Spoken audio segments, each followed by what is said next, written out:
ណាស្វាគមន៍ព្រះអង្គគ្រប់ព្រះអង្គថ្ងៃនេះខ្ញុំកណាចង់ដឹងថាព្រះអង្គនៅវ័យក្មេងហើយព្រះអង្គជាកូនអ្នកប្រាជ្ញផែនដីខ្មែរយើងឥឡូវខ្ញុំកណាចង់សូមសួរតែគុណថាតើយើងត្រូវធ្វើយ៉ាងម៉េចដើម្បីឲ្យជាតិយើងឈប់ឆ្លោះគ្នាហើយឲ្យជាតិយើងរួបរวมគ្នាតែគុណបាទសូមសួរពាក្យមួយម៉ាត់គឺយើងត្រូវតែរួបរวมសាមគ្គីគ្នាស្រឡាញ់គ្នាខ្មែរ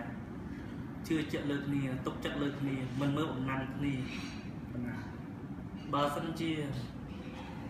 ខ្មែរណាមានកំហុសខុសឆ្គងយើងត្រូវចេះតែសម្រួលអធិស្ឋានគ្នាដើម្បីឲ្យជាតិយើងរស់ទាំងអស់គ្នាហើយយើងអាចរស់នៅជាមួយគ្នាមិនចេះមានបញ្ហាអីទេដូចពាក្យស្លោកមួយគេនិយាយថានៅម្នាក់ឯងអបយៈនិតនៅជាមួយមិត្តអបយៈសន្តិប៉ុន្តែយើងមិនត្រូវអញ្ចឹងទេគឺយើងទោះនៅជាមួយមិត្តភក្តិក៏ដោយក្នុងនាមយើងជាខ្មែរដូចគ្នាយើងត្រូវតែបញ្ចេញចូលសួរយោបល់គ្នាទៅវិញទៅមកក្នុងនាមយើងជាខ្មែរទោះអខុសឆ្គងអីយើងជួយកែសម្រាលជួយកែសម្រួលគ្នាយើងចេះស្រឡាញ់គ្នារួបរวมគ្នាជឿជាក់លើគ្នាថាខ្មែរដូចគ្នា